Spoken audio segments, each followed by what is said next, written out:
Here's a deck that absolutely no one asked for, and I even start to question why I took the time to even record a video on it.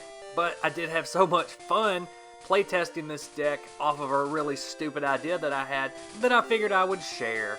This all came about because I was trying to think of a version of Haymaker for the base Neo format. Normal Haymaker just wasn't cutting it. But I was thinking, all of these Haymaker Pokemon have baby forms now. So what if I just do babies first and then surprise evolve into a Hitmonchan or a Electabuzz or a Magmar? Thus, BabyMaker was formed! Let's get into the deck list. So let me reiterate, this is not a competitive deck, this is just for fun. So take it as it is. There's no Cleffa in this deck because there's already 8 baby Pokemon in here. It's BabyMaker, of course, and 3 of them are going to be Elekid. Elekid's going to be a great starter Pokemon because you can just use Playful Punch off of your bench if you don't already have a Pokemon set up. Now, of course, the idea of Haymaker is that you can start off with a Hitmonchan and just deal an easy 20 damage right off the bat and start stacking those chip damages. But with Elekid, you have another option for that since you can use Playful Punch and hopefully get the coin flip and start the game, or at least your first couple of turns, with 20 damage on there.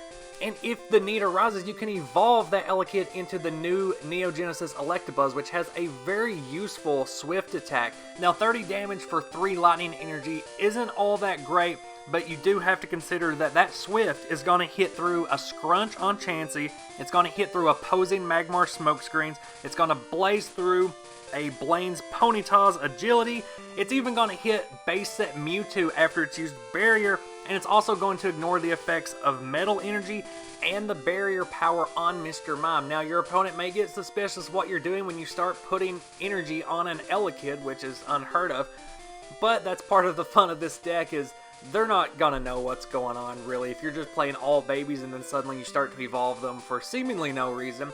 Also, 3 copies of Magby in this deck. Sputter can be pretty useful if you want to slow down your opponent's setup that's really relying on Pokemon powers. And of course, all of these babies have free retreat, so depending on which cards you want to evolve up, which ones you want to keep babies, you can swap them off of your bench back and forth with no trouble at all.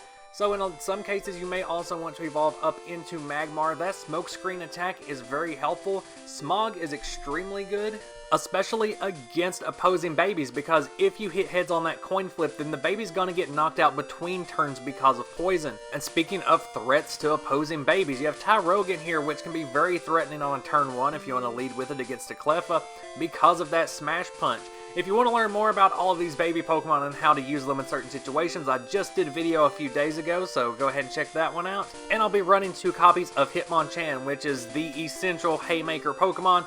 20 damage for 1 energy, that's about as energy efficient as you're going to get for this era. And so looking at this spread, we have 16 basic Pokemon that you could potentially start the game with and even finish the game with. Depending on your matchups, you're not even going to use half of these Pokemon probably. But one strength that it does have, if you look across these cards and look at what they're weak to, you have Fighting, Water, and Psychic, which are 3 types that were rarely used in base Neo. Every now and then you would see a Gator variant or a Rain Dance variant, but those were pretty rare, and I can really only think of 1 Psychic deck that you would run into. But for support, we have a 2/2 Professor Oak Elm, and then 4 copies of Energy Surge. It's going to be really important to get the exact energy you need because Electabuzz is going to be using 3 Lightning Energy.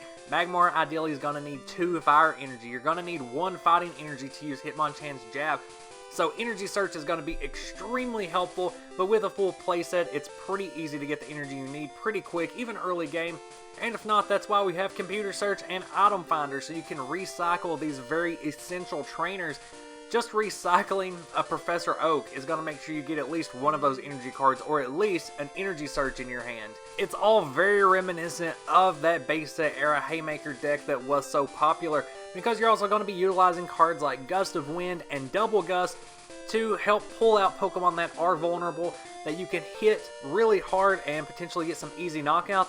The Double Gust is more for when you have these evolved forms of Pokemon like an Electabuzz or a Hitmonchan that requires energy to retreat. You don't want to be discarding those because it is very important to have the right energy on the right Pokemon in this deck. And of course, we're running lots of babies, so we gotta have a full playset of Focus Band. This helps the early strategy so much because a baby Pokemon with a Focus Band is so hard to kill or get rid of, and so you can confidently lay down energy that you're gonna need as an evolved Pokemon without fear of them getting knocked out and losing those energy. So you can stack energy on an Elekid and not really worry too much about it getting knocked out before you can evolve it up into an Electabuzz. And then of course you have a Pokemon with 70 HP with a Focus Band on it, hopefully, with some more powerful attacks ready to go that your opponent probably wasn't expecting. Nobody ever evolved their babies in this format.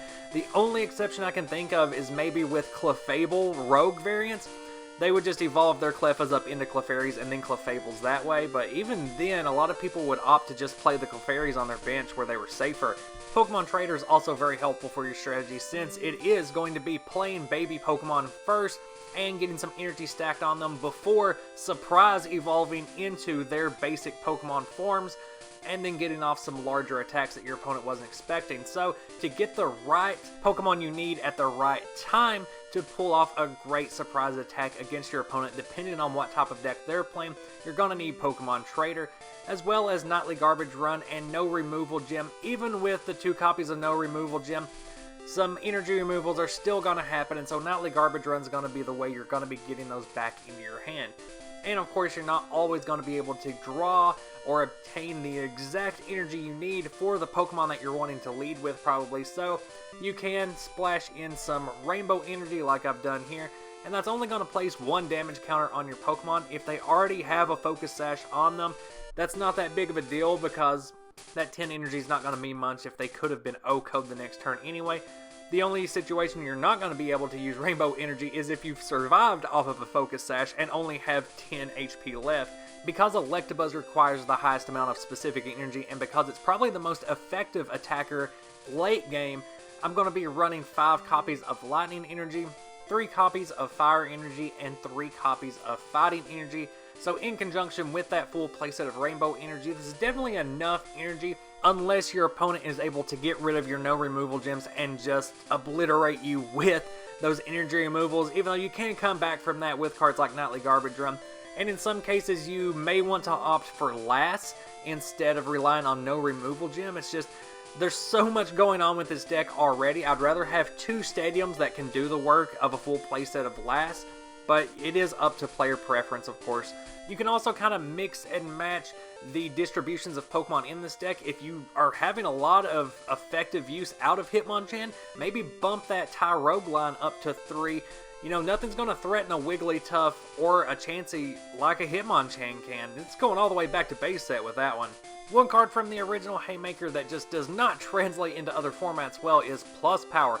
Because in base Neo or even Rocket On, so many attacks relied on coin flips that you didn't want to risk this 1 turn bump in attack power, and so Plus Power does not find its way into any base Neo decks really. But if you did really want to put the pressure on an opponent's baby Pokemon, you could turn 1, play Hitmonchan with a Plus Power on it, and try to get off that jab for an easy turn 1 kill. Or something like a plus-powered Swift on an opposing Mr. Mime. Mr. Mime's not going to have a Focus Sash on it, so if you want to get a surprise KO, that'd be another way to do it. But outside of those very niche scenarios, Plus Power just really doesn't have a place in this deck anymore. And I should make some clarifications about Swift before I get any questions. Swift's attack damage isn't affected by any other effects on the opposing Pokemon. And some may argue that the baby rule is an effect on your opponent's Pokemon. However, the baby rule does not affect the damage done by opponent's attacks. It affects the attack step itself. So you have to flip a coin to even see if the attack occurs. And thus Swift can't get through that baby rule. So you still have to flip that coin, and the Wizards of the Coast Compendium does back me up on that as well. So if Swift really isn't your cup of tea and you're not getting a lot of usefulness out of it, you can go back to the OG Electabuzz, the best attacker of base set era. Thundershock for only 1 energy and potentially getting a Paralyze, which can be devastating for an opponent's setup. So if you do want to keep your energy curve much lower, then yeah, I would say use the base set Electabuzz over the Neo one. I included the Neo one in the overview because Swift does have such a unique surprise factor in blowing through certain defenses that are pretty common in base Neo. Goldberry can also be a decent backup for if a focus band is broken and a baby Pokemon is left with 10 HP. You can evolve it up into one of the basic forms, like an Electabuzz, Hitmonchan, or a Magmar, and attach a Goldberry, and then after that you're going to heal up those 4 damage counters between turns. But this is also taking up more space in this deck, which is already crowded. Good Manners is a great search card for this deck, and it combos really well with Pokemon Trader.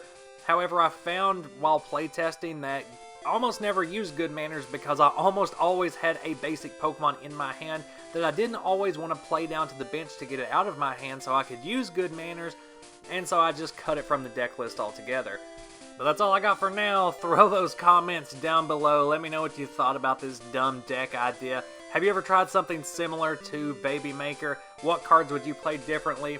If you want to keep up with me on Instagram, you can do so at DrunkShuckle. Stay tuned to the channel for some more Pokemon content. We've got some deck videos coming up, some more TCG history videos, and if you want to play Sword and Shield with me, I will put my Nintendo Switch friend code down in the description. Thank you so much for watching, and until next video, bye!